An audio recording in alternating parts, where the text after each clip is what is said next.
knowledge. Knowledge is, that is so key, because that's what turns the body on. That's what lets the brain take the message of saying that this being is not ready to die. This being is discovering, and so the brain starts to allow other aspects of it, other compartments of it, to be accessible to you and to be utilized.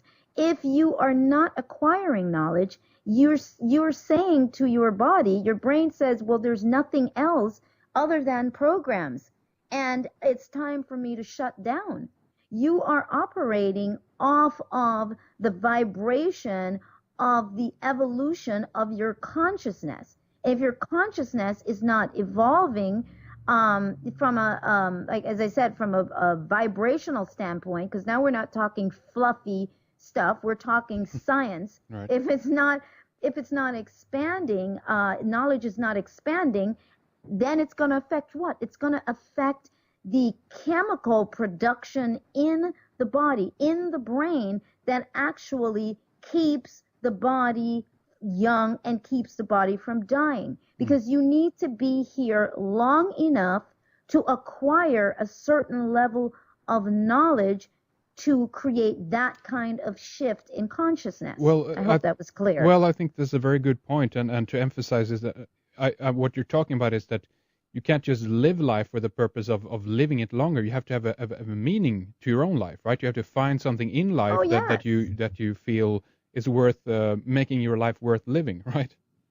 Absolutely, absolutely. And I think what makes the big shift, however, people can extend their lives. I've seen it even on Yahoo, talking about seniors and going out and doing learning something new, how it helps to keep them going. Yeah. But if you are indeed saying to yourself, I really am ready in this time to really move into that kind of evolution, then what will need to occur is you will need to start digging into the idea of who you are, and digging into the idea of creation, because that's what unlocks the door. We can go ahead and we can learn different things, and sure, it's going to keep us going, but you have to start acquiring a grander level of knowledge, which means that you are gradually returning yourself, or should I say, you're gradually grabbing larger and larger pieces or aspects of yourself as source. Because that's what you're doing. Every time your consciousness expands, you are actually grabbing a little bit more and a little bit more of the vastness that you are. But obviously, you cannot harness that full vastness of what we are, because you do it in stages according to the reality and the awareness that you have at that moment, and what you will need to do at that moment. And obviously, if we were here in that expansiveness that we are, as the void, as creation, there would be no need to be here and nothing would exist. Yeah. So I think we have to look at that and not beat up on the process, but realize, okay, so this is what happened. So I'm here and I get it now. I did all this because there's no way that I could, gather data for my experiment if I remembered everything. So I've done this and I'm ready to step it up so that I can move forward in creating something else beyond this particular experience. And until someone is ready to actually do that, there's no one that can shift you for you. And this whole thing was designed like that. The body was designed with a fail-safe mechanism.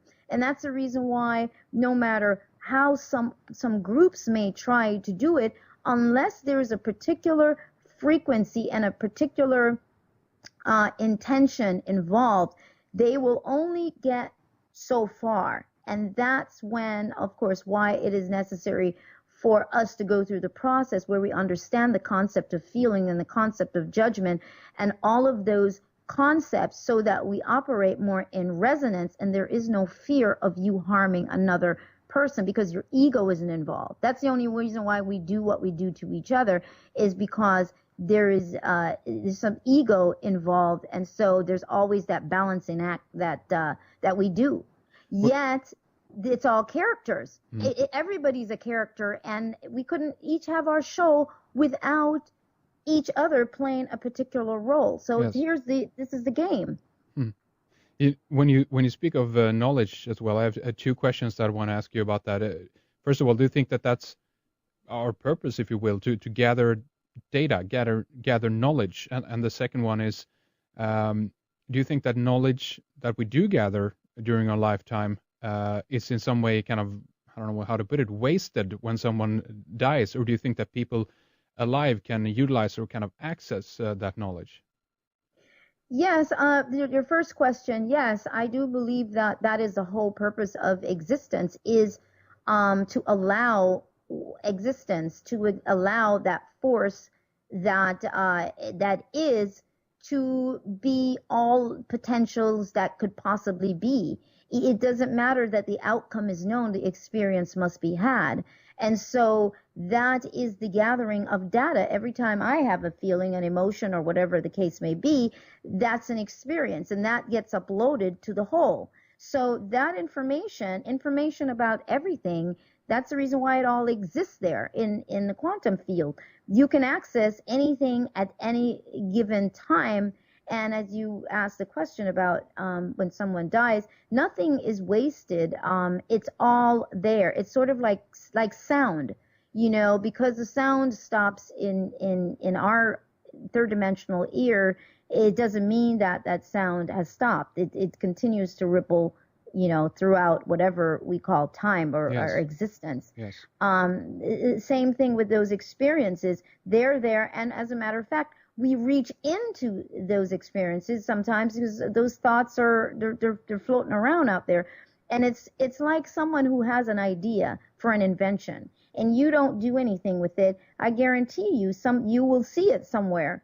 Everything gets picked up. There's really nothing is really hidden like we think. Everything is out there. It's all radio waves, and just because someone dies, it doesn't mean that that frequency of the experience is lost. And not only that, that individual or that soul more than likely is still somewhat tied to those experiences. So you still have that soul in association with those particular experiences, especially if it's unfinished business, which is how we end up back in this cycle again. Even though past, present, and future does exist simultaneously, you're always going to find a way to resolve and to live out these understandings or these experiences and create balance. At some point you evolve, beyond that. Now, this is only, we're really only talking about our experiences as human beings and our journey as human beings, because obviously that's the form that we can see ourselves in right now, even though we exist in multi facets of multiple timelines. But right now, this is where our consciousness is focused and aware. So we're having to resolve these things, and we are realigning with ourselves ultimately where we are. And then you shift out of this timeline, and you no longer operate in this timeline, because there's nothing else for you to do in this timeline based on the construct of this timeline.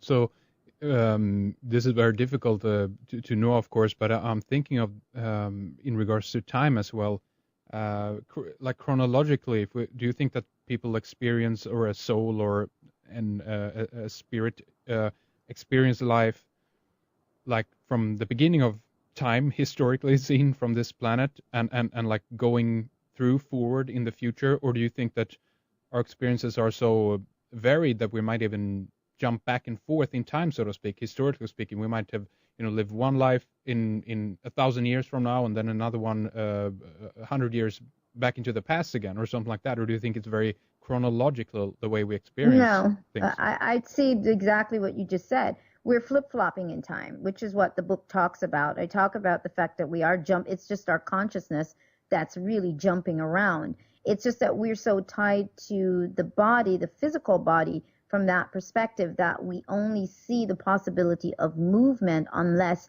in this body.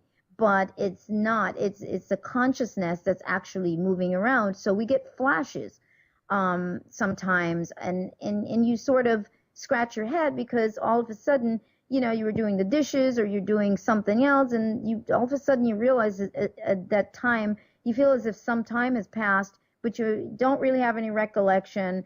But suddenly you feel like